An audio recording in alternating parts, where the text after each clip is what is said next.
Mayam Kurumzari on a Impact News ni Rajnong Tongbam. Manung Hutna hariba 360-degree analysis of news and events ta Mayam Butar Nokcheri. Ngasi Manung Hutna da Haukiba Chahi Sigi January gi tarik tara treta Kakching da Pangthukiba Mangarak Suba Sahitya Seva Samiti natraga Samiti SS Manifa Award hai na khanariba award sida koi film gi award ni hariba Manipur na hoji phaugi na khwadi chau film gi award sida award taruk pulap phangkiba film ama haiba taragati koi hingbagi bhau hari film sini hariba film sida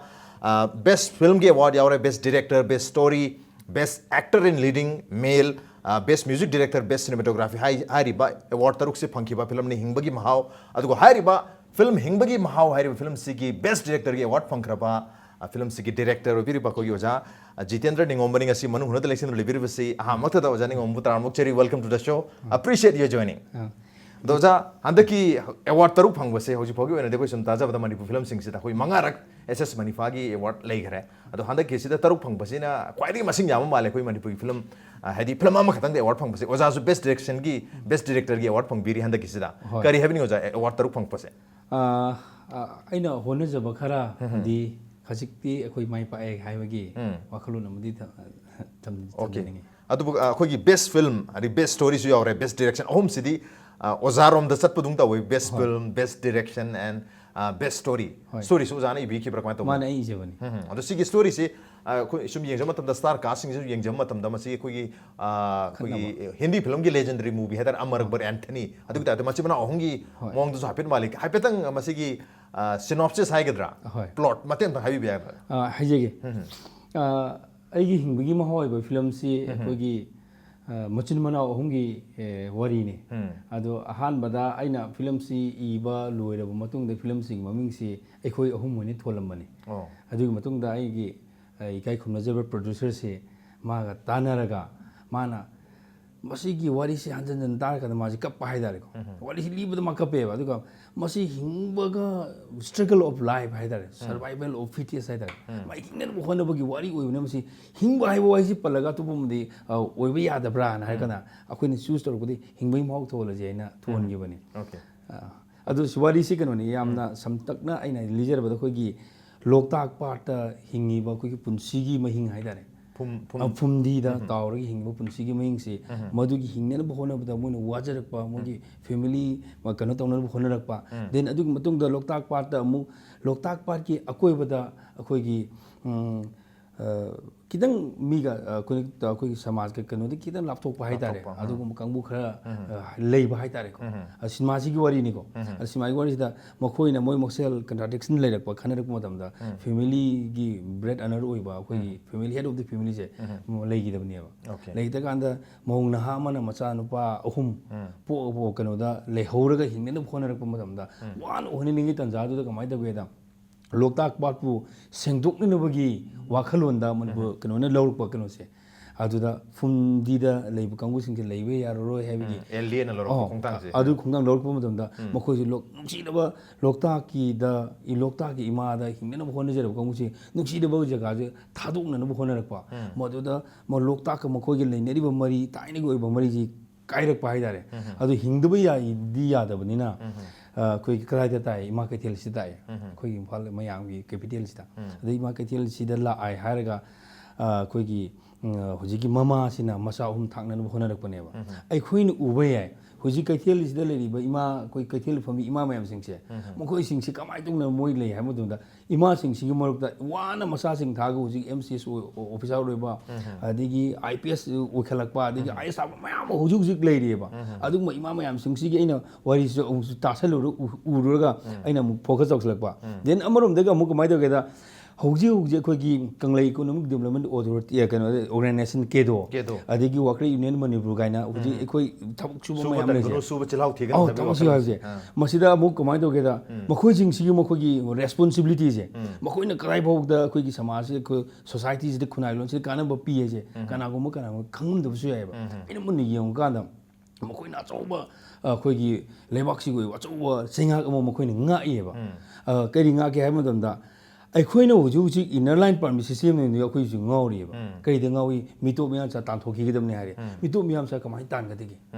ꯑꯗꯣ logical ꯑꯣꯏꯕ ꯑꯩꯈꯣꯏꯒꯤ ꯀꯟꯁꯇꯤꯇ꯭ꯌꯨꯁꯟꯒꯤ right ꯍꯥꯏꯕꯗꯨꯅ ꯇꯣꯉꯥꯟꯕ ꯑꯃ ꯂꯩꯔꯀꯥꯟꯗ ꯃꯈꯣꯏ ꯃꯌꯥꯝ ꯂꯥꯛꯏꯁꯤ ꯀꯩꯒꯤꯅꯣ ꯀꯣꯏꯁꯟ ꯑꯃ ꯂꯩꯌꯦꯕ ꯃꯈꯣꯏ ꯊꯕꯛ ꯊꯤꯕ ꯂꯥꯛꯄꯅꯦꯕ ꯊꯕꯛ ꯊꯤꯕ ꯂꯥꯛꯄꯅꯤ ꯃꯈꯣꯏ ꯊꯕꯛ ꯊꯤꯕꯒꯤ ꯂꯩꯔꯤꯅꯦꯕ ꯊꯕꯛ ꯂꯩꯇ꯭ꯔꯒꯗꯤ ꯃꯈꯣꯏ ꯆꯠꯈꯤꯒꯅꯦꯕ ꯑꯗꯨꯒ ꯑꯃꯨꯛ ꯑꯩꯈꯣꯏ ꯃꯅꯤꯄꯨꯔꯗ ꯂꯩꯕ ꯃꯤ ꯀꯥꯡꯕꯨꯅ ꯑꯩꯈꯣꯏꯒꯤ ꯏꯃꯥꯡꯗ ꯇꯥꯗꯨꯅ ꯂꯩꯕ ꯊꯕꯛ ꯃꯌꯥꯝꯁꯤ ꯎꯗꯕꯤꯗ ꯃꯤꯒꯤ ꯃꯔꯝꯗ ꯆꯠꯂꯒ ꯊꯕꯛ ꯊꯤꯕ ꯆꯠꯂꯦꯕ ꯃꯁꯤꯒꯤ ꯑꯅꯤꯒꯤ ꯈꯦꯠꯅꯕꯁꯤꯅꯦꯕ ꯑꯗꯨꯅ ꯍꯧꯖꯤꯛ ꯂꯝꯗꯝꯁꯤꯗ ꯑꯩꯈꯣꯏꯒꯤ ꯊꯕꯛ ꯐꯪꯗꯦꯅ ꯂꯩꯔꯤꯕ ꯃꯌꯥꯝꯁꯤꯡ ꯊꯕꯛ ꯗꯃꯥꯝ ꯂꯩꯌꯦꯕ ꯑꯗꯨ ꯊꯕꯛ ꯍꯧꯖꯤꯛ ꯍꯧꯖꯤꯛ ꯑꯩꯈꯣꯏꯒꯤ ꯃꯥꯡꯗ ꯑꯩꯈꯣꯏꯒꯤ ꯀꯦꯗꯣꯒꯤ ꯏꯆꯤꯟ ꯏꯅꯥꯎꯁꯤꯡ ꯑꯃꯗꯤ ꯋꯥꯀꯔ ꯌꯨꯅꯤꯌꯟ ꯃꯅꯤꯄꯨꯔꯅ ꯇꯧꯔꯤꯕ ꯃꯈꯣꯏꯗ ꯅꯠꯇꯅ ꯇꯣꯉꯥꯟ ꯇꯣꯉꯥꯟꯕ ꯃꯌꯥꯝ ꯑꯃꯁꯨ ꯂꯩꯔꯤꯗꯅ ꯃꯈꯣꯏꯅ ꯇꯧꯔꯤꯕ ꯆꯪꯁꯤꯜꯂꯤꯕꯁꯦ ꯊꯥ ꯑꯃꯗ ꯃꯈꯣꯏꯅ ꯐꯪꯕ ꯄꯩꯁꯥꯁꯦ ꯌꯥꯝꯅ ꯀꯨꯞꯅ ꯁꯤꯖꯤꯟꯅꯔꯗꯤ ꯊꯥ ꯑꯃꯗ ꯃꯣꯔ ꯗꯦꯟ 20,000ꯒꯤ ꯇꯥꯏꯞꯇ ꯃꯣꯔ ꯗꯦꯟ ꯐꯪꯉꯦꯕ ꯃꯁꯤ ꯑꯩꯅ ꯍꯥꯏꯖꯤꯟꯕ ꯅꯠꯇꯦꯕ ꯐꯤꯂꯝꯁꯤꯗ ꯍꯥꯏꯔꯤꯕ ꯑꯩꯈꯣꯏꯒꯤ ꯃꯁꯤ ꯐꯣꯀꯁ ꯇꯧꯔꯨꯕꯅꯦꯕ ꯀꯦꯗꯣꯒꯤ ꯑꯩꯈꯣꯏ ꯊꯧꯃꯤ ꯑꯃꯅ ꯊꯕꯛ ꯇꯧꯕꯗ ꯐꯪꯉꯤꯕꯁꯦ ꯐꯤꯂꯝꯁꯤꯗ ꯑꯗꯨꯝ ꯌꯥꯎꯔꯦ ꯑꯁꯤ ꯌꯥꯎꯋꯦ ꯑꯗꯣ ꯑꯩꯈꯣꯏꯒꯤ ꯁꯤꯅꯦꯃꯥꯁꯤꯗ ꯑꯩꯈꯣꯏꯒꯤ ꯃꯦꯟ ꯀꯥꯁ ꯑꯣꯏꯕ ꯑꯩꯈꯣꯏ ꯁꯗꯥꯅꯟꯗꯁꯦ ꯃꯥꯁꯤꯅ ꯀꯦꯗꯣꯒꯤ ꯀꯩꯅꯣ ꯑꯣꯏꯕ ꯑꯗꯣ ꯐꯤꯂꯝꯁꯤ ꯄꯨꯊꯣꯛꯅꯕ ꯍꯣꯠꯅꯕꯗ ꯑꯩꯈꯣꯏꯒꯤ ꯀꯦꯗꯣꯒꯤ ꯅꯠꯇꯅ ꯑꯩꯈꯣꯏꯒꯤ ꯇꯣꯉꯥꯟ ꯇꯣꯉꯥꯟꯕ ꯏꯃꯥ ꯀꯩꯊꯦꯜꯒꯤ ꯏꯃꯥ ꯃꯌꯥꯝꯁꯤꯡꯁꯤꯅ ꯁꯞꯄꯣꯔꯠ ꯇꯧꯕꯤꯕ ꯏꯃꯥ ꯀꯩꯊꯦꯜ ꯈꯛꯇꯅꯗ ꯑꯩꯈꯣꯏ ꯁꯤꯗ ꯑꯩꯈꯣꯏ ꯌꯨꯅꯤꯐꯣꯔꯝ ꯁꯦꯠꯄ ꯑꯩꯈꯣꯏꯒꯤ ꯏꯀꯥꯏ ꯈꯨꯝꯅꯖꯔꯕ ꯀꯩꯅꯣ ꯃꯌꯥꯝꯁꯤꯡꯅ ꯐꯤꯂꯝꯁꯤ ꯑꯣꯏꯅꯅꯕꯗ ꯑꯍꯤꯡꯒ ꯂꯦꯛꯄꯗ ꯈꯣꯠꯄꯗ ꯃꯈꯣꯏꯅ ꯃꯌꯥꯝ ꯃꯇꯦꯡ ꯄꯥꯡꯕꯤꯈꯤꯕ ꯑꯩꯈꯣꯏ ꯏꯃꯥ ꯀꯩꯊꯦꯜꯒꯤ ꯑꯩꯈꯣꯏ ꯁꯨꯇꯤꯡꯁꯦ ꯅꯨꯡꯗꯥꯡꯗ ꯅꯝꯕꯁꯨ ꯌꯥꯎꯔꯤ ꯅꯨꯡꯗꯥꯡ ꯅꯝꯕ ꯌꯥꯎꯏ ꯑꯍꯤꯡꯒ ꯂꯩꯔꯒ ꯅꯝꯃꯤꯅꯦ ꯑꯗꯨꯒꯨꯝꯕ ꯃꯌꯥꯝꯁꯤꯡꯗꯨ ꯐꯣꯀꯁ ꯇꯧꯔꯒ ꯑꯩꯈꯣꯏ ꯄꯨꯂꯤꯁꯅꯁꯨ ꯑꯦꯗꯃꯤꯅꯤꯁꯇ꯭ꯔꯦꯁꯟꯅꯁꯨ ꯃꯇꯦꯡ ꯌꯥꯝ ꯄꯥꯡꯕꯤ ꯁꯞꯄꯣꯔꯠ ꯇꯧꯕꯤꯈꯤꯕ ꯑꯗꯣ ꯑꯗꯨꯒꯨꯝꯕꯗ ꯍꯧꯖꯤꯛ ꯑꯣꯖꯥꯅꯁꯨ ꯇꯥꯛꯄꯤꯕꯗ ꯑꯩꯈꯣꯏꯒꯤ ꯏꯃꯥ ꯀꯩꯊꯦꯜꯁꯤꯡꯗ ꯂꯩꯔꯤꯕ ꯏꯃꯥꯁꯤꯡꯁꯤꯒꯤ ꯋꯥꯔꯤ ꯍꯥꯏꯇꯥꯔꯦ ꯋꯥꯔꯤꯗꯨꯁꯨ ꯏꯟꯁꯄꯥꯌꯔ ꯑꯣꯏꯔꯦ ꯍꯥꯏꯗꯤ ꯌꯥꯝ ꯋꯥꯔꯅ ꯃꯆꯥꯁꯤꯡꯁꯤ ꯍꯥꯏꯗꯤ ꯁꯦꯝꯃꯒ ꯃꯆꯥꯁꯤꯡꯁꯤꯅ MCS ꯅꯠꯇ꯭ꯔꯒ IS ꯀ ꯑꯣꯏꯈꯤꯕꯒꯤ ꯋꯥꯔꯤꯁꯨ ꯂꯤꯕꯤꯔꯤ ꯑꯗꯨꯒ ꯑꯦꯠ ꯗ ꯁꯦꯝ ꯇꯥꯏꯝ ꯑꯩꯈꯣꯏꯒꯤ ꯏꯃꯥ ꯀꯩꯊꯦꯜꯁꯤꯗ ꯑꯩꯈꯣꯏꯒꯤ ꯂꯥꯏꯔꯕ ꯏꯃꯥ ꯈꯛꯇ ꯅꯠꯇꯅ ꯌꯥꯝ ꯃꯁꯥꯒꯤ ꯍꯥꯟꯅꯗꯒꯤ ꯏꯅꯥꯛ ꯀꯩꯔꯥꯛ ꯈꯨꯟꯕ ꯏꯃꯥ ꯃꯌꯥꯝꯁꯨ ꯌꯥꯎꯔꯝꯕꯁꯨ ꯌꯥꯎꯏ ꯌꯥꯏ ꯌꯥꯎꯏ ꯑꯗꯨꯁꯨ ꯌꯥꯎꯏ ꯑꯣꯀꯦ ꯌꯨꯝꯗ ꯂꯩꯕ ꯁꯨꯝ ꯐ꯭ꯔꯤꯗ ꯂꯩꯊꯣꯛꯄꯕꯨꯗꯤ ꯀꯩꯊꯦꯜ ꯆꯠꯂꯒ ꯂꯩꯕ ꯌꯥꯏ ꯍꯥꯏꯗꯅ ꯑꯗꯨꯕꯨ ꯑꯩ ꯃꯊꯪ ꯍꯪꯖꯅꯤꯡꯉꯤꯁꯤ ꯇꯥꯃꯣꯗ ꯑꯩꯈꯣꯏꯒꯤ ꯑꯣꯖꯥꯗ ꯑꯩꯈꯣꯏꯒꯤ ꯍꯥꯏꯔꯤꯕ ꯐꯤꯂꯝꯁꯤꯗ ꯑꯩꯈꯣꯏꯒꯤ ꯕꯦꯁ ꯃ꯭ꯌꯨꯖꯤꯛ ꯗꯤꯔꯦꯛꯁꯟꯒꯤ ꯑꯦꯋꯥꯔꯗꯁꯨ ꯐꯪꯕꯤꯔꯦ ꯁꯤꯅꯦꯃꯥꯇꯣꯒ꯭ꯔꯥꯐꯤꯒꯤꯁꯨ ꯐꯪꯕꯤꯔꯦ ꯁ꯭ꯋꯥꯏ ꯃꯇꯥꯡꯗ ꯈꯤꯇꯪ ꯇꯥꯛꯄꯤꯒꯗ꯭ꯔꯥ ꯀꯩꯅꯣ ꯁꯤꯅꯦꯃꯥꯇꯣꯒ꯭ꯔꯥꯐꯤ ꯁꯤꯃꯥꯁꯤ ꯑꯩꯅ ꯑꯩꯈꯣꯏꯒꯤ ꯍꯥꯟꯅ ꯂꯩꯅꯔꯤꯕ ꯑꯩꯈꯣꯏꯒꯤ ꯇ꯭ꯔꯦꯟ ꯑꯃꯗꯤ ꯂꯩꯖꯔꯤꯁꯤꯅ ꯑꯩꯈꯣꯏ ꯃꯅꯤꯄꯨꯔ ꯐꯤꯂꯝꯒꯤ ꯃꯁꯤꯗ ꯈꯤꯇꯪ ꯊꯩꯗꯣꯛꯑꯒ ꯑꯩꯈꯣꯏꯒꯤ ꯃꯅꯤꯄꯨꯔꯤꯅꯦꯁ ꯑꯣꯏꯕ ꯌꯥꯕ ꯄꯣꯠ ꯑꯃ ꯀꯔꯤ ꯊꯤꯔꯛꯄ ꯃꯇꯝꯗ ꯀꯗꯥꯏ ꯇꯥꯏ ꯂꯣꯛꯇꯥꯛꯇ ꯇꯥꯏꯌꯦꯕ ꯂꯣꯛꯇꯥꯛꯁꯤ ꯀꯔꯤꯒꯨꯝꯕ ꯁꯤꯟ ꯑꯃ ꯑꯦꯅꯤ ꯐ꯭ꯔꯦꯝ ꯑꯃ ꯎꯠꯂꯛꯄ ꯃꯇꯝꯗ ꯃꯥꯒ ꯂꯣꯏꯅꯕꯁꯤ ꯂꯣꯛꯇꯥꯛꯒ ꯑꯩꯈꯣꯏꯒꯤ ꯂꯣꯏꯅꯕꯁꯤ ꯄꯦꯅꯥ ꯍꯥꯏꯁꯤ ꯑꯣꯏꯊꯣꯛꯀꯗꯕ ꯑꯣꯏꯕ ꯑꯗꯨꯅ ꯑꯗꯨꯒꯨꯝꯕꯗ ꯐꯣꯀꯁ ꯀꯟꯅ ꯑꯩꯅ ꯌꯥꯝ ꯀꯟꯅ ꯇꯧꯖꯕ ꯑꯗꯣ ꯑꯩꯈꯣꯏꯒꯤ ꯃ꯭ꯌꯨꯖꯤꯛ ꯏꯟꯗꯤꯖꯤꯅꯁ ꯃ꯭ꯌꯨꯖꯤꯛꯁꯤꯡꯁꯦ ꯃ꯭ꯌꯨꯖꯤꯛ ꯑꯩꯈꯣꯏꯒꯤ ꯃ꯭ꯌꯨꯖꯤꯛ ꯗꯥꯏꯔꯦꯛꯇꯔꯁꯤ ꯔꯕꯩ ꯀꯩꯁꯥꯝꯆꯥꯅꯦ ꯃꯥ ꯌꯥꯝ ꯀꯟꯅ ꯐꯣꯛ ꯍꯥꯏꯇꯥꯔꯦ ꯐꯣꯛꯁꯤꯒꯤ ꯃꯔꯝꯗ ꯃꯥꯁꯨ ꯌꯥꯝꯅ ꯀꯟꯅ ꯊꯤꯖꯤꯟꯖꯕ ꯑꯗꯨꯒ ꯑꯩꯒꯤꯅꯁꯨ ꯆꯥꯟꯅꯖꯕꯗꯒꯤ ꯃꯥꯒ ꯂꯣꯏꯅꯖꯕꯅꯦ ꯑꯗꯣ ꯐꯣꯛꯀꯤꯗ ꯌꯥꯝꯅ ꯐꯖꯕ ꯑꯌꯥꯝꯕ ꯕꯦꯛꯒ꯭ꯔꯥꯎꯟ ꯁ꯭ꯀꯣꯔꯁꯦ ꯐꯣꯛꯇ ꯌꯥꯝꯅ ꯐꯣꯛꯇ ꯕꯦꯁ ꯇꯧꯋꯦ ꯉꯥꯛꯇꯅꯦꯕ ꯑꯗꯣ ꯑꯩꯈꯣꯏꯒꯤ ꯏꯁꯩ ꯐꯤꯂꯝꯒꯤ ꯏꯁꯩꯁꯤꯡꯁꯤꯗꯤ ꯌꯦꯁ ꯏꯁꯩꯁꯤꯁꯨ ꯏꯁꯩ ꯑꯅꯤꯈꯛ ꯌꯥꯎꯋꯦ ꯑꯃꯅ ꯊꯤꯃꯦꯇꯤꯛ ꯁꯣꯡ ꯑꯃꯅꯦ ꯑꯃꯅ ꯍꯧꯖꯤꯛ ꯃꯇꯝꯁꯤꯒꯤ ꯈꯤꯇꯪ ꯑꯃ ꯖꯤꯛꯖꯥꯛꯀꯤ ꯑꯃ ꯌꯥꯎꯋꯦ ꯑꯗꯣ ꯏꯁꯩ ꯑꯃꯈꯛ ꯌꯥꯎꯏ ꯁꯖꯤꯛ ꯊꯕꯥꯒꯨꯝ ꯉꯥꯟꯗꯨꯅ ꯇꯥꯏꯕꯪ ꯂꯝꯕꯤ ꯇꯥꯛꯂꯛꯑꯣ ꯅꯣꯡꯗꯣꯜ ꯂꯤꯛꯂꯥꯡꯅ ꯈꯤꯛꯄꯒꯨꯝ ꯁꯣꯛꯊꯔꯕ ꯊꯃꯣꯏꯕꯨ ꯇꯦꯛꯈꯠꯍꯜꯂꯨ ꯍꯥꯏꯅ ꯃꯁꯤꯗ ꯁꯛꯏꯕ ꯁꯤꯡꯒꯔꯁꯤꯡꯁꯤ ꯑꯩꯈꯣꯏꯒꯤ ꯀꯩꯅꯣ ꯉꯥꯛꯇꯅꯦꯕ ꯑꯩꯈꯣꯏꯒꯤ ꯐꯣꯛ ꯁꯤꯡꯒꯔ ꯉꯥꯛꯇꯅꯦꯕ ꯑꯁꯦꯡꯕ ꯅꯨꯄꯥꯁꯨ ꯅꯨꯄꯤꯁꯨ ꯐꯣꯛ ꯁꯤꯡꯒꯔ ꯉꯥꯛꯇꯅꯦꯕ ꯑꯗꯨꯅ ꯃꯣꯏꯒꯤ ꯇꯣꯉꯥꯟꯕ ꯈꯨꯊꯥ ꯑꯃꯗ ꯇꯨꯏꯟ ꯑꯃꯗ ꯊꯥꯔꯛꯄꯅꯤꯅ ꯍꯥꯟꯅ ꯇꯧꯔꯤꯕ ꯃꯌꯥꯝꯁꯤꯡꯒꯤ ꯇꯣꯉꯥꯟ ꯇꯥꯕ ꯍꯥꯏꯇꯥꯔꯦ ꯇꯣꯉꯥꯟ ꯇꯥꯕꯗꯒꯤ ꯁꯨꯝ ꯅꯨꯡꯁꯤꯕꯤꯕ ꯍꯥꯏꯒꯗ꯭ꯔꯥ ꯀꯩꯅꯣꯒꯤ ꯇꯧꯕꯤꯕ ꯍꯥꯏꯒꯗ꯭ꯔꯥ ꯑꯗꯣ ꯑꯣꯖꯥ ꯃꯇꯥꯡꯗ ꯍꯪꯖꯅꯤꯡꯉꯤꯁꯦ ꯑꯩꯈꯣꯏꯒꯤ ꯑꯣꯖꯥꯒꯤ ꯑꯦꯋꯥꯔꯗ ꯇꯔꯨꯛꯅꯦ ꯕꯦꯁ ꯁꯤꯅꯦꯃꯥꯇꯣꯒ꯭ꯔꯥꯐꯤꯁꯨ ꯌꯥꯎꯔꯦ ꯃ꯭ꯌꯨꯖꯤꯛ ꯗꯥꯏꯔꯦꯛꯇꯔꯁꯨ ꯌꯥꯎꯔꯦ ꯑꯦꯛꯇꯔꯁꯨ ꯌꯥꯎꯔꯦ ꯁ꯭ꯇꯣꯔꯤ ꯗꯥꯏꯔꯦꯛꯁꯟ ꯑꯦꯟ ꯕꯦꯁ ꯐꯤल्मꯒꯤ ꯑꯦꯋꯥꯔꯗ ꯇꯔꯨꯛꯅꯦ ꯄꯨꯟꯅ ꯐꯪꯉꯤꯁꯦ ꯑꯗꯨꯕꯨ ꯑꯣꯖꯥ ꯍꯥꯏꯅꯕ ꯂꯩ ꯑꯩꯈꯣꯏꯒꯤ ꯐꯤल्म ꯃꯦꯀꯔꯁꯤꯡꯁꯦ ꯗꯥꯏꯔꯦꯛꯇꯔꯁꯤꯡꯁꯤ ꯃꯥꯒꯤ ꯐꯤल्मꯁꯤ ꯃꯥꯅ ꯄꯥꯡꯊꯣꯛꯅꯤꯡꯉꯤꯗꯣ ꯎꯠꯊꯣꯛꯅꯕ ꯍꯣꯠꯅꯕꯅꯤ ꯑꯗꯨꯕꯨ ꯐꯤल्म ꯅꯝꯅ ꯅꯠꯇ꯭ꯔꯒ ꯅꯝꯕ ꯂꯣꯏꯔꯕ ꯃꯇꯨꯡꯁꯤꯗ ꯃꯣꯏ ꯍꯥꯏꯅꯔꯛꯄꯁꯦ I am excited about my next project आई मथंगी प्रोजेक्ट सी याम फजदौरी केनो हंदकी एक्सपीरियंस उरगा मथंगी प्रोजेक्ट सी हेन फजदौरी हाबी वाफम फोटो प्ले ओजागी करी हाबी नंगी हंदकी हिंबगी महाव हारिबा फिल्म सिगी एक्सपीरियंस दा इसाना पाम की स्टोरी दो फाइनली अखोगी फिल्म होना थोला मतुंगदा पामजगी बतो मदुमक फिल्म दो ट्रांसलेट तोबा ngambigibra natraga my next project will be better than this one habigi wakalo lebi kare habi ningi kanoni ꯑꯩꯈꯣꯏꯅ ꯅꯤꯡꯕꯅ ꯑꯃ ꯇꯧꯊꯣꯔꯛꯄꯅ ꯑꯃ ꯍꯥꯏꯗꯨꯅꯤ ꯑꯗꯣ ꯑꯩꯅ ꯈꯜꯂꯤꯕ ꯀꯩꯅꯣꯗꯨꯗꯤ 100%ꯗꯨꯗꯤ ꯌꯧꯗꯦ 70% ꯃꯨꯛꯇꯅꯦꯕ ꯑꯩꯅ ꯇꯧꯖꯔꯛꯄꯗꯣ ꯇꯥꯔꯒꯦꯠ ꯇꯧꯕ ꯇꯥꯔꯒꯗꯤ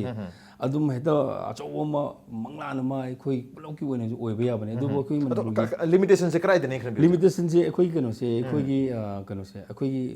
ꯃꯔꯨꯑꯣꯏꯅ ꯄ꯭ꯔꯣꯗ꯭ꯌꯨꯁꯔꯁꯤꯡꯁꯦ ꯑꯩꯈꯣꯏ ꯃꯅꯤꯄꯨꯔꯗ ꯑꯩꯒꯤ ꯍꯧꯖꯤꯛ ꯑꯩꯈꯣꯏꯒꯤ ꯄ꯭ꯔꯣꯗ꯭ꯌꯨꯁꯔ ꯑꯣꯏꯁꯦ ꯐꯤꯂꯝꯗ ꯌꯥꯝꯅ ꯀꯩꯅꯣ ꯅꯨꯡꯁꯤꯖꯕ ꯌꯥꯝꯅ ꯀꯩꯅꯣ ꯇꯧꯖꯕ ꯑꯗꯨꯕꯨ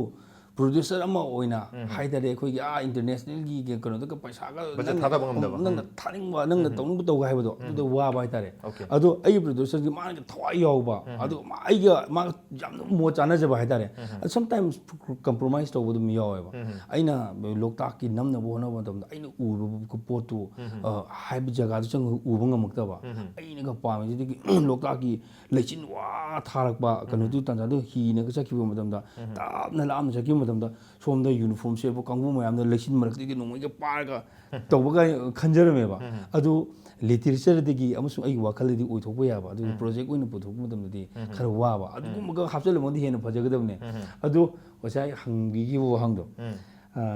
hingbi mahok si khara miyam na lebang miyam na sum academic oi bomong di yeng bi rak pa matam da kidang appreciate to bi yam no aje adu mathang gi film da di amuk hayeng ama tang tara ma thoi da amuk ut ke ne baiga sino open air theater da modu su very serious film ne koi gi reality haidare ko reality di yumphom oiba koi fiction da nata ba mayam ji fiction nai amsu leidana ado ai jina reality ai film khara serious da ku tha ba haidare ado khoi gi film sing se reality da base pudi ayam na tawre base tawdra ka su reality da gi inspire tawraga semba fiction oi tar ga su ko reality da gi inspire to ba ayam ba story ori adubu khoi ni as a khoi audience bhabo ga mo ni yengbu matam da di madu gi reality gi bite ta khoi da phangam da experience to masi really oi de ta masi natural ta de da hai post man film da sum sago na dran lai se film amani budi yaw re pa mayam adubu hojik su largely yang matam da film sing se da real story warga su na traga real dagi inspire to ga sem film oi tar ga so khoi da ngasai gi reality experience to ngam dri se kari awat pane kham masi aikoina haitaba jo haitare aikoina haijada ba aikoina khanjaba khando aina sai haijagi ba aikoina putoing posi ngam da ngam da limitation lebo ai kuding ta haidare ado compromise ta adum tawru tawru lai compromise tawde bi chidum tawde ya de ga ba akoi director ji akoi gi akoi senior director khar su lai ba koina puthor ba film ji de luare se kudum mun akoi gi tamolan cha na ga puthor ko ji di ku mai ngau ni da ta ta bi ne ba ado moi gi ma taw ji ma mu yong ngam da ba haidare ko sengna tamolan cha na puthor ko film khara se ko mayam na kan taw gi ba ko gi mami sami ga do di every shot kudung every frame kudung every man ek budrok pu music khong ba ga luare adu mo gi je yo ngam ne bhai dare adu ngam ne budi honere adu asai gi do mathang gi next film ji kono ni masing ghai na film um leba masi reality da sum asai inspire to boni da asu yeng bi mo da kar khena ga ti ma ne okay masinga su release to kano da koi premiere tok dore adu bu masinga gi matang chi da happen ta pi masi gi cast na kana oi na kwai to kan mani masinga si ko gi main protagonist sai da aduna ko gi kano ne abhenau ne aduga gokul ga aduga thaine mamang da ko gi matamam gi superstar oiramba ko ja lamja tomba adigi senior actor mayam am yauri adu kano da masing hai se ko gi siju ma su ai ko gi ai gi besing gi humanity da gi human being ga hai da ko adu da best of ngak to oi bane mana huju je koi manipur gi huju gi khunai lo ne si thingneri ba couple amagi wari ne couple am da kadi gum thabuk ma tawno khona ba dum mai thirak pa adi mai thirak no khona ba adu gi face tawno khona rak pa amoi na mai thi salak pa adu gi society ne ma si isolate tawro pa dare society gi sane rak ta ba man khanjaba ma adu sum ma kai taram ni na adu yum thado ga mo hingne na khona rak pa adu chali ba jaga adu da mu khar phagada hai ga adu ne wasalak pi adi phagada ba sum wasalak pi adu gum ba makal ne ba okay lu ko puta len da salak lu na ozagi se anobu film selak tori masinga hedana duga hingbagi mau hari film sina koi 2016 gi wena best film dana dana atopa film akoi award manga amagalo na pun award taruk phangduna handak jahi gi khwaidi gi phajaba film ama di ori ozaga khana gada wari myam da jari break te yam thonjarke impact in swimming tadno lebi after the grand success of previous year exam Delta Tutorials for CBSE announces Foundation Course 2016. Admission open for Foundation Course, a class starting from 1st April 2016. And also, Novodaya and Sainik Special. Special features. Provide full printed study materials with probable questions. Only 30 students per classrooms. Focus on result-oriented and knowledge-based. Regular test series and mock test. Available van service and hostel for boys and girls. For details, please contact Delta Tutorials office within 10 a.m. to 7 p.m. Kwakatel Airport Road, opposite Oil Pump. ꯃꯅꯤꯄꯨꯔꯒꯤ ꯑꯍꯥꯟꯕ beautification centre ꯃꯐꯝꯁꯤꯗ ꯃꯍꯤꯡ ꯎꯔꯤꯡ ꯎꯟꯁꯥ ꯈꯣꯏꯕ ꯑꯔꯤꯕ ꯗꯥꯛꯐꯝ ꯐꯍꯟꯕ ꯉꯝꯃꯤ tattoo ꯃꯣꯜ ꯐ꯭ꯔꯦꯀꯜꯅꯆꯤꯡꯕꯁꯨ ꯂꯧꯊꯣꯛꯄ ꯌꯥꯏ ꯍꯛꯆꯥꯡꯒꯤ ꯑꯍꯦꯟꯕ ꯐꯦꯠ ꯄꯥꯝꯗꯕ ꯕꯣꯗꯤꯒꯤ ꯍꯦꯌꯔ ꯂꯧꯊꯣꯛꯄ ꯌꯥꯏ ꯑꯍꯥꯟꯕ ꯂꯥꯛꯄꯤꯕ 100 ꯀꯁꯇꯃꯔꯗ ꯁ꯭ꯀꯤꯟ ꯇꯦꯁ ꯑꯃꯗꯤ ꯗꯣꯛꯇꯔ ꯀꯟꯁꯜꯇꯦꯁꯟ ꯂꯦꯝꯅ ꯌꯦꯡꯖꯒꯅꯤ ꯉꯁꯤꯃꯛ ꯎꯅꯕꯤꯌꯨ ꯗꯣꯛꯇꯔ ꯃꯣꯗꯨꯕꯥꯂꯥ laser beauty clinic MG avenue Imphal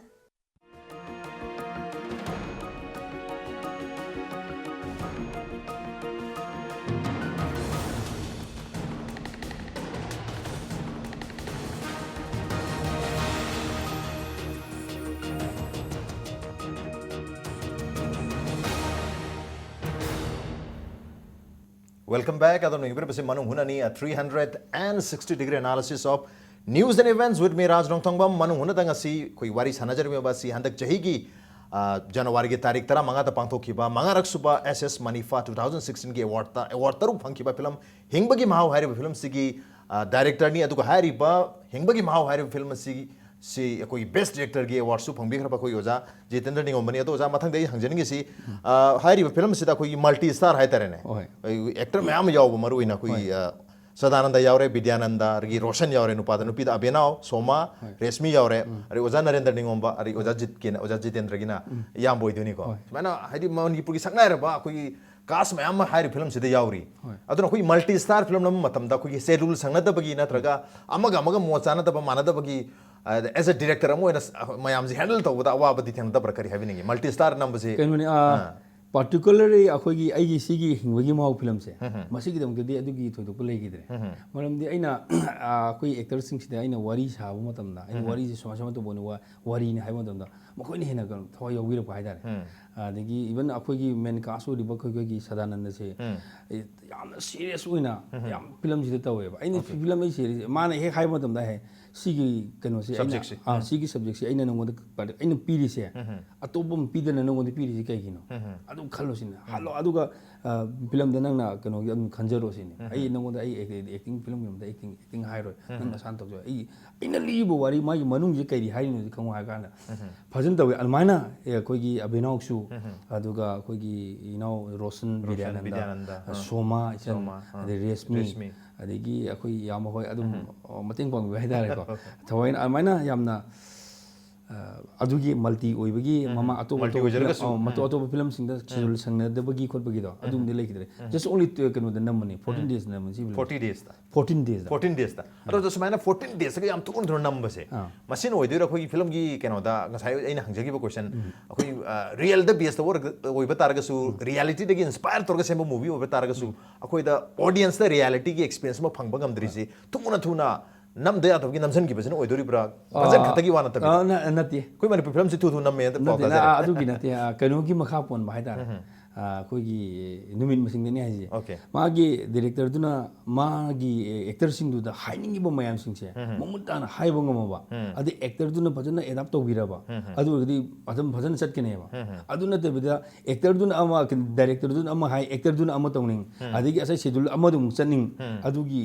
naina pu matam dane ba soine re se adu changjen gi ani khan bada ra di sang na matam namuraga reality hen oigene habi di leite ba okay yam sang namaga hen real oigene habi wa leite ko gi namham thokpa wari du gi demand tawri ba ko gi act me am du phajana na birel ore habi of ne to ja mathang jani ja ko gi manipuri audience na hoji kan se pamnari ba film se hai tare ne karma makhal gi mahau karma makhal gi experience manipuri audience na largely pamne isai no ma yaw film si madi yam pamna budung tawi adu oja gi film se da se ani den yaw di hai masi drawback ne khan bi bra kare happening kanu ne koigi Manipur gi babok sing se aina haijening da ai oine ne haidare ai wakal da leje ba ai kanu da nung da leje je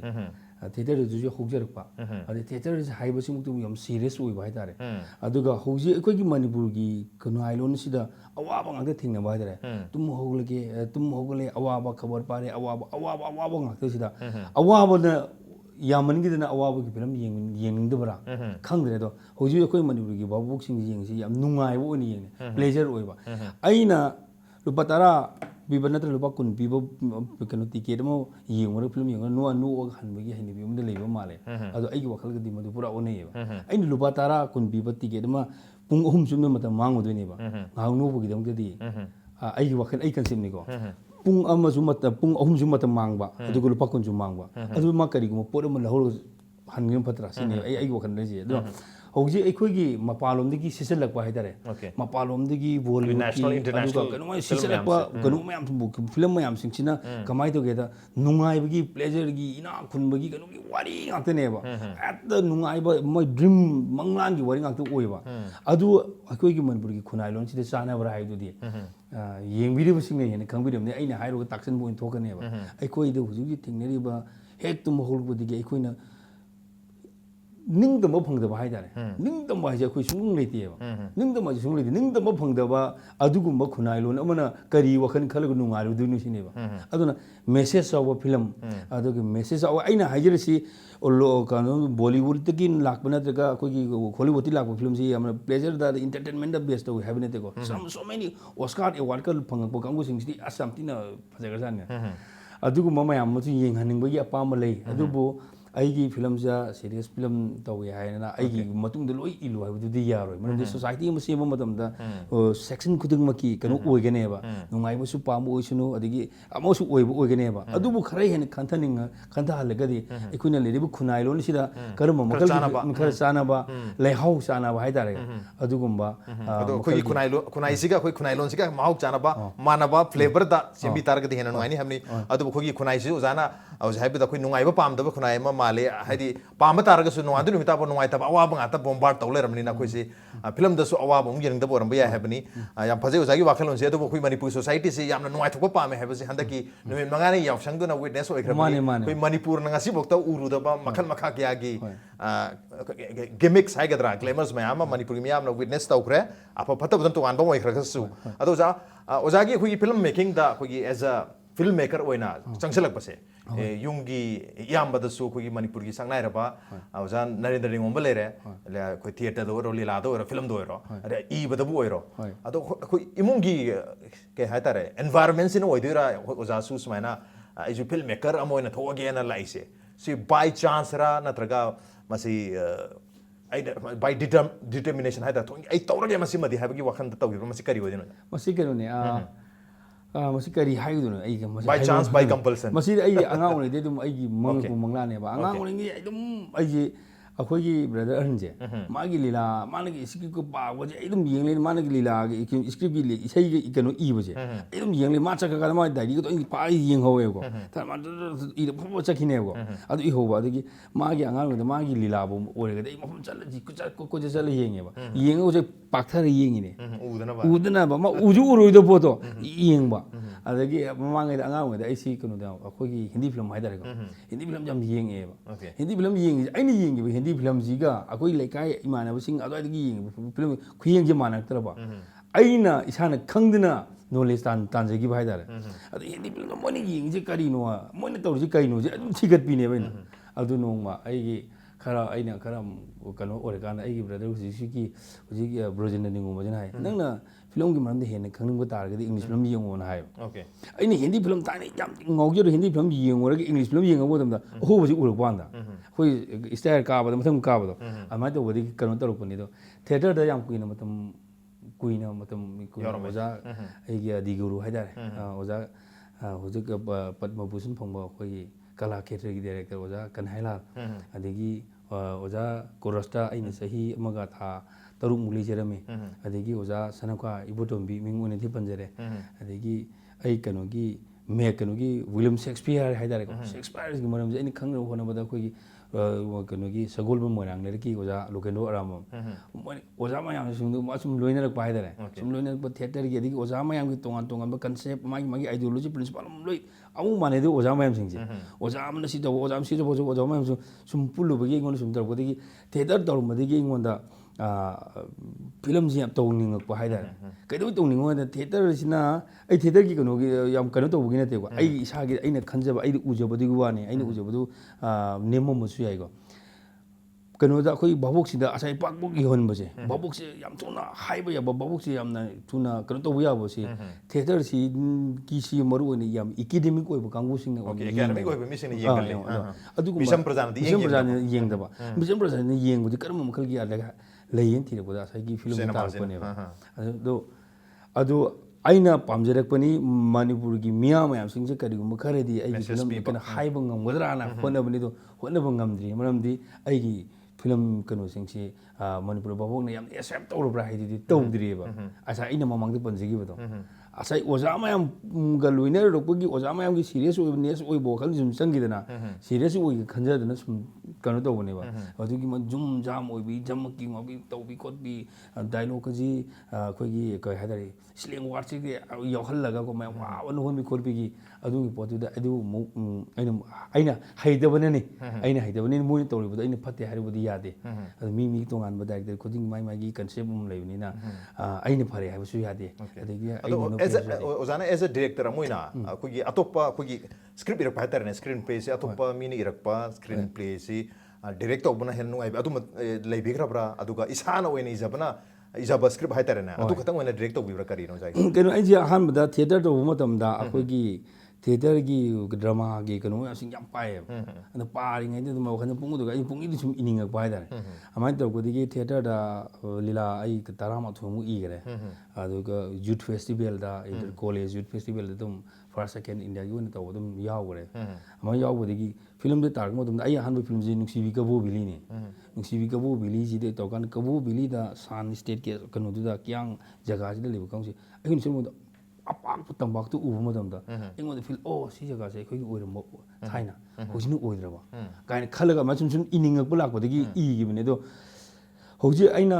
khoi gi yamba hanna mana iba bembe mena ama kono iri film tawri film script tawri do ai khoi di ne haiba i oja guru ni ado adum tawi aina ibaduna tawgadami atopani iba koi tawroi habagi di okay yambagi script se ozana probably direction pibagi pigi tawri piri bem hari se bem luidri nammi biam kana nam luidri okay ozana narendra ningo mana iraga manaw pau ibiri boja jitendra ningo mana direction tawri ko haidi isa khatagi tawni habagi wale ke adu ibasibuti yamna pamjai boja gi wena adu aroi bena jada hangjiringi se kugi hojik leiri ba kugi manipur gi cinema gi status hai tare ne ko masi karai phau bu khumang jobsal len kan bi visa bi national and international film handak ta su koi manipuri film ani na koi award phange documentary amaga rigi manipuri feature film amaga ai bu su yohon bi ha auto driver ha hai ba film ani sina koi manipur gi national award ta award lawre to hogi best critic award so manipur gi se lawre smaina matam khar kana ba tar ga su to koi manipur film su adum pagal pi mamidi tare to ojagi mieng da as a director as a filmmaker moina kyam yam ne improve tawre to ga akoigi national international ga yeng matam da koi se krai len kan bi kenu ne akoigi horukpa akoigi 1972 gi april tang mapan ori ne akoigi ahan ba film kanu prince ka usa kaf ke bese adu atoba bollywood ki di koigi ka kore silent film de gi 1918 de gi ga atoba yam sang re mo gi adu bu mokoi ne sat ki bu khongset du ga akoina inner i bu khongset si ga yeng ga dar di akoi develop yam tawi na ai jeni maram di akoi ne usik babok su ka siktang leiba akoi ya adu lulun pa sachu ka siktang thada ba adu da lai ba ma gi train siga adu ga aso ba paisa mayam thadre ga tawri ba mayam sing gi jeng na mo dam da pangwat water ba hai ne kali maram di karina sakino ai mo dam da Hollywood ki afawa adu ga Bollywood ki afawa film sing da technical de akoi ne shortage hoya je akoi mai dei masa mayam manipuri masa mayam thabuk tawri ba kanu ba khoi Bollywood Hollywood natra ga so khoi national level de yang taruk se toman tomas state ki regional movie sing natraga khoi world cinema sing leida ne yam kana pasa budget hada da khoi manipur kum apik pa film industry dagi shamja film yam sing se mogi yang naru matam dari kari habi ni as adu di yam thak phajana wange hai ja adu aini thagat na te mayam ne khangri du ni andak ngarang laiba ebusu yohon biu ebusu hingan biu adigi tamo magazine kom kanu gi critic award ka lori ba mang su bangi ba masi sangsat yeng na mo tam da makoi laiba du ka koi laiba growth se yeng mo tam da yamna kanu oi chakhat le hai tare chakhat ba kanu de lai adu bu haijening bude ekoi na manipur gi film da ekoi na ai sa muk su film da yam ngauja ba sa gi professional in thabo mu tok jermani adu tok tho ga film da ngau tok jeri ne ba sumai na ngauja ba ekoi si ekoi si bu kanu oi ubi ba hai tare sinda lanbi ona lei ba businessman ona artist amoin ubi da ba adu ka kanu na da kana da poni ga khanja ba adu ka ꯑꯩꯈꯣꯏꯅ ꯎꯖꯔꯤꯕꯁꯤꯗꯤ ꯑꯩꯈꯣꯏ ꯁꯣꯁꯥꯏꯇꯤꯁꯤꯗ ꯈꯤꯇꯪ reform ꯇꯧꯕ ꯌꯥꯒꯗ꯭ꯔꯥ ꯑꯩꯈꯣꯏꯁꯨ ꯃꯅꯤꯄꯨꯔꯤ ꯃꯆꯥ ꯑꯃ ꯑꯣꯏꯅ ꯃꯅꯤꯄꯨꯔꯁꯤꯗ ꯂꯩꯃꯤꯟꯅꯔꯤꯕ ꯆꯤꯡꯇꯝꯃꯅꯤ ꯀꯥꯏꯅꯗꯕ ꯂꯣꯏꯅ ꯂꯣꯏꯅ ꯃꯅꯤꯄꯨꯔꯗꯒꯤ ꯍꯥꯏꯕ ꯀꯩꯅꯣꯁꯤ ꯑꯩꯈꯣꯏꯒꯤ ꯐꯤꯂꯝꯒꯤ ꯃꯦꯗꯤꯌꯝꯁꯤꯗ ꯑꯩꯈꯣꯏꯒꯤ ꯀꯜꯆꯔ ꯑꯩꯈꯣꯏꯒꯤ ꯑꯥꯔꯠ ꯁꯤ ꯃꯥꯂꯦꯝꯒꯤ ꯃꯔꯝꯗ ꯁꯛꯇꯥꯛꯄ ꯈꯛꯇ ꯅꯠꯇꯅ ꯑꯩꯈꯣꯏꯅ ꯑꯆꯧꯕ ꯏꯃꯥ ꯂꯩꯕꯥꯛ ꯃꯅꯤꯄꯨꯔꯁꯤꯒꯤꯗꯃꯛꯇ ꯑꯆꯧꯕ ꯑꯩꯈꯣꯏꯒꯤ ꯀꯩ ꯍꯥꯏꯇꯥꯔꯦ ꯃꯩꯔꯥ ꯑꯃ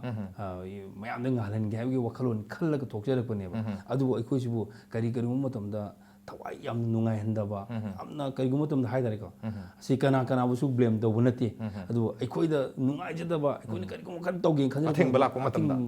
ꯇꯧꯕ ꯑꯗꯨꯒꯨꯝꯕ ꯑꯃꯁꯨ ꯃꯌꯥꯝ ꯌꯥꯎꯗꯕꯁꯨ ꯅꯠꯇꯦ ꯑꯗꯣ ꯃꯌꯥꯝ ꯃꯅꯤꯄꯨꯔꯗ ꯂꯩꯔꯤꯕ ꯃꯅꯤꯄꯨꯔꯒꯤ ꯃꯤꯌꯥꯝꯁꯤꯡ ꯍꯦꯟꯅ ꯅꯨꯡꯁꯤꯕꯤꯔꯒꯗꯤ